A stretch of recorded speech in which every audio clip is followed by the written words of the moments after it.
In today's video, I'll be showing you how to use the camera timer on the Samsung Galaxy A05. Start by opening the camera app, and then from here, you should notice the timer icon at the top of your screen.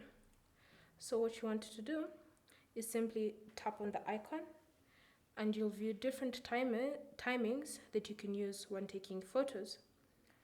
So you have 2 seconds, 5 seconds, and 10 seconds, and simply select an option.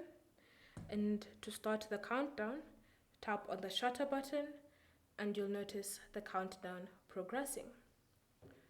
Once it's done, the image will be taken.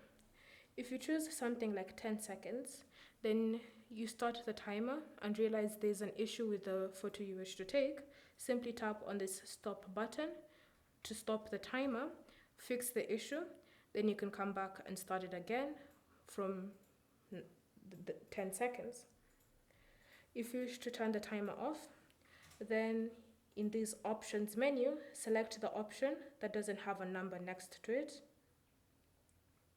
And once it's been selected, you'll notice it will go from a yellow-orange to a white, meaning it's been turned off. This means that whenever you press on the shutter, the image will be taken automatically and you will no longer see a countdown. Thank you for watching. If you have any questions or comments, leave them down below and we'll get back to you.